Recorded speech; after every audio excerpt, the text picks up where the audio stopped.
something that brought me a lot of joy.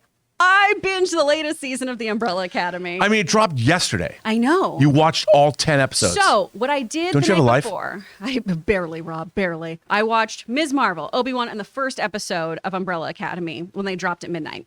So then yesterday when I went home, I taught my lessons, I did a voiceover, I edited a demo, and then I spent the rest of the night watching this show. That's how committed I am to you people. I want to give you the goods, all right? We want to talk about comic books all the time.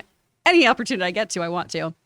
This season is killer. This is so fun. Rob, I know you've gotten to check out some of this.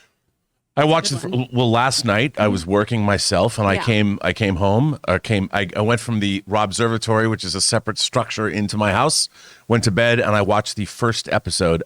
First of all, I have loved Umbrella Academy. To me, talk about Netflix, it's one of the great shows on Netflix. It is first of all, it's a comic adaptation, obviously My Chemical Romance. Yeah. Who would have thought? Well, Maybe I would have. Jardway. Everything's a concept album too, right? Which is so fun when you go look at their entire discography. But his work here with Gabriel Ba as the artist too, so incredible, and it's a really off the wall story too from the get go. Yeah, and the combination of things. I was very incredulous when they decided to make this show. I'm like, come on. Mm-hmm. And I've got two, I call them absolute editions, the slipcased, oversized versions. I think there's only two because they've only finished three. It's only 3 volumes. It's only 3 volumes. Yeah. And first of all, I love this show. I love the cast. I love the premise. I love they embrace both surrealism and absurdity, but also comic book tropes. They have great representation in this show. Oh my gosh, excellent. The way that they have handled Elliot's transition has been marvelous. And this is a masterclass in how you do this, right? Actually, Vanya's not who I see myself as. I see myself as Victor. Great. Do you feel loved and supported? Because we're just going to respect you and respect your wishes. Awesome. Cool. Thanks so much, guys. Done. Super easy. Yeah, I mean. So easy. But the show, I mean, dealing with crazy sci-fi concepts, time travel, and very Terry Gilliam-esque. There's like Loki, the way they designed the show, they took a little bit from the Umbrella Academy. I think so. The Time Variance Authority, while it existed in Marvel Comics, the way it was portrayed was very Gilliam-esque and maybe a little Umbrella Academy there. I love this show. They've had 2 epic cliffhangers. Somebody said in the chat that the cliffhanger for season 3 this season wasn't as cliffhangy as seasons 1 and 2, but But I've only watched 1 episode. I defer to you. It's 10 episodes long. It is. I would ask Chris, as a Umbrella Academy fan, without spoiling anything, because if you spoil anything, I'm going to have to walk over there. You spoil everything. And Every time we do one of these discussions, you throw in a spoiler. I don't throw in a spoiler. You absolutely do. Now he's delusional. Bring up the receipts. No, I won't spoil it. I won't He's spoil like the Tom Holland of the John Campea. I am not the Tom Holland of the John Campea show. Kind of. You spoil things and you do parkour. Well, okay. If I'm the spoiler, I'm no longer the gatekeeper. I'm just the spoiler guy. Oh, No, I'm the fountainhead. You're the fountainhead. I'm the fountainhead. Ayn Rand, go read that book, everybody. You need an Get back asterisk to me. there. It's an excited accidental spoiler. It's not purposely or maliciously done. It's just you're so hype about something that you let things out, and that's understandable. It's just true. people get mad at it. Well, and it's usually little things too that And by because some we're on the people, we mean internet we everyone. freak out. It's true. But now let me ask you, having watched the whole season and you watch it all at once, Yes. what are your thoughts? Okay, first of all, Umbrella Academy is a show that I think is worth the binge. I love when I get to sit down and watch these. There is a video on the internet when I worked for someone else where I had to have harder opinions on things, where I wasn't in love with season 1 because of some of the changes they made from the comic books. Okay. And then over time, rewatching it and everything and getting to formulate more of my own opinions, I found myself enjoying it more with a few things going, I really wish they kept this from the comic, that from the comic. Hard to do sometimes. Exactly. Tom Bombadil, gone from Lord of the Rings. And rightly so, if we're all going to be honest. At least that's my opinion. Tolkien purists are like, no. No, how dare you? But as we moved along, the show has done a really beautiful job picking and choosing from the comics and making this their own. And season 3 is no exception because our last volume is Hotel Oblivion. in the actual comic book series. Right. And they borrow a lot of fun things from this, but we also could have run into a problem like so many other shows where then we run out of content. We run out of the existing IP. Where do we go from here? And what's really cool, I went and made sure I looked into this too, because it was, this is so fun that they keep having the same kind of concepts and ideas and just vein of the same comic series that I love. They have such a great relationship with the original creators that there's now this lovely symbiotic relationship where Gerard Way will say, "Oh, that's really cool in the show. I should actually use that." And you see some of that influence in like the latest Klaus volume that came out of just about him. And this does such a good job of giving you One of my favorite characters. Oh my gosh, Klaus is wonderful in this. Good Irish kid too. Wonderful, wonderful. Doing incredible dialect work. I love him so much. I think he was on another one of like the Marvel show kind of shows. Misfits, I think on Hulu. Was Oh where yeah, the yeah, show yeah, got yeah, started. But it's really, really well done. We talked a little off camera too. The effects aren't great. You can see where they spend all the money, but it's a campier show that makes kind of sense for the stylized look. Last season you have a character that has a head that's a goldfish bowl. Yeah. So I think what's great is they're not going for photorealism. Mm-hmm. They're going for whimsy. Absolutely. This was my Star Destroyer, though, right? Where you were talking about this in our Obi-Wan discussion of, that's not a good angle, where I go, that's a green screen. That hell is a green screen. Okay, that's fine, though. And that's me nitpicking at this. The character development here is wonderful. The relationships between these siblings is so good. There are so many heartbreaking moments, too. And it does what storytelling should do. It should talk about humane issues under extraordinary circumstances and under duress and how we react in those situations. And if we had extraordinary abilities, how would we react to them? Just like The Boys does this. Would we be our best selves given certain powers and parameters? Probably not.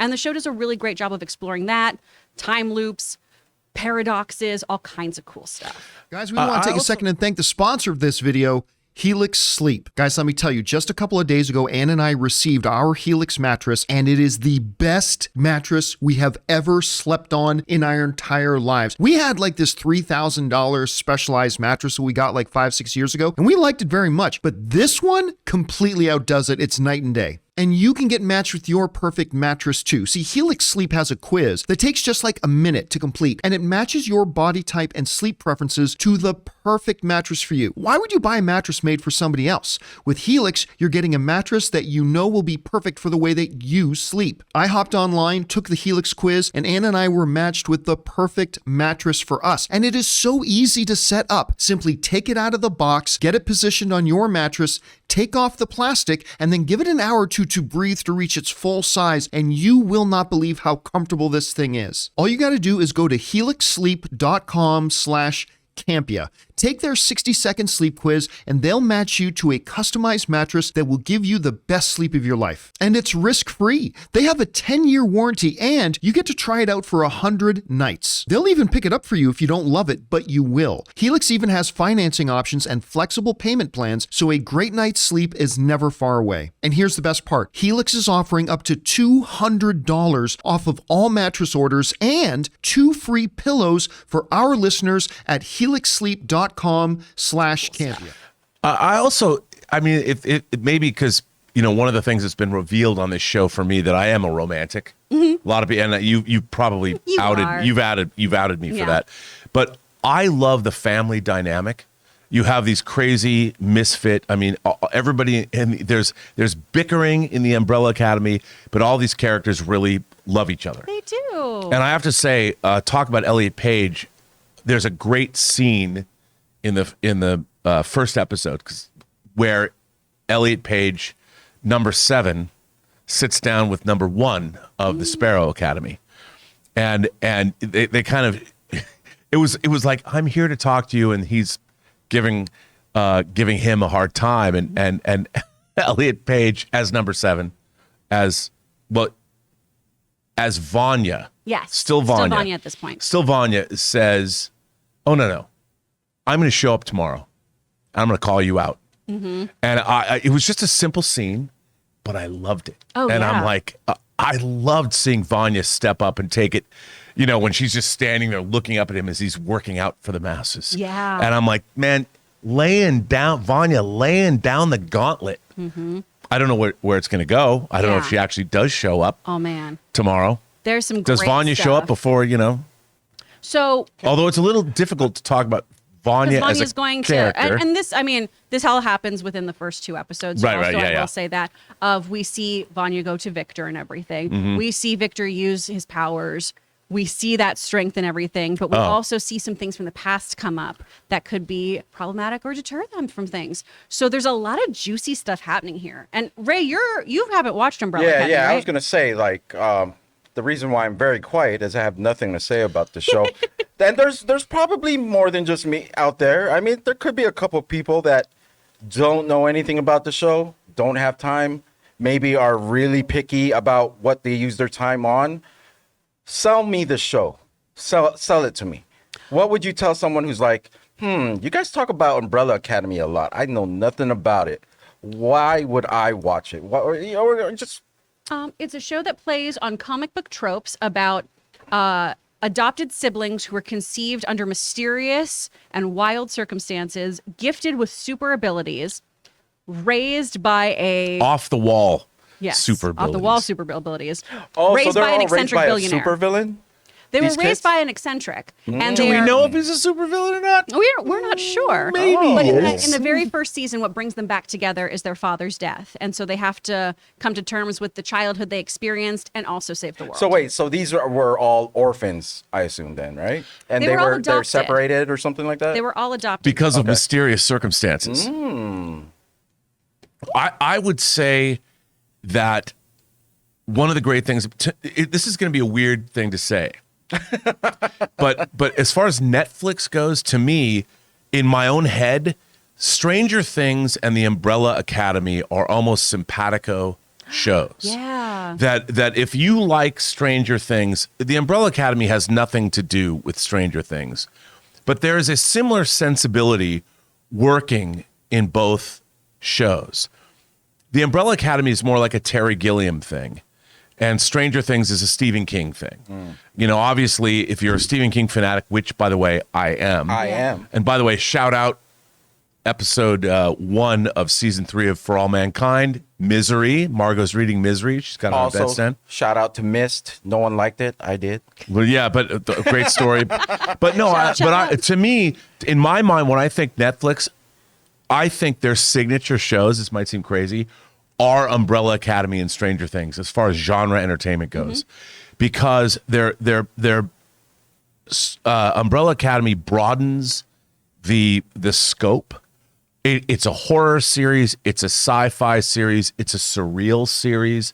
It does many different things. It touches many different. It's creamy nougat at the center, but it's also peanut butter, and it's also whatever your favorite candy is, and you bite into it. The Umbrella Academy has all of those things in its gooey center. Absolutely, it does. Oh my gosh. Well, guys, have you checked out the latest season of Umbrella Academy? It just dropped. So let us know how you're feeling about it. If this Can't is a show believe you've you been watched sleeping all of on it. I'm committed, Rob. I knew what I had to do. I wanted to watch it all and talk to you guys about it. And also, y'all, please, please, please go pick up these volumes from your local comic shop, too. They are so good. They are so zany. It plays with tropes. It's beautiful storytelling, incredible art. And I'd love to talk to you guys, too, about the differences between the season and the actual source material as well. But let us know your thoughts about it in the comments below.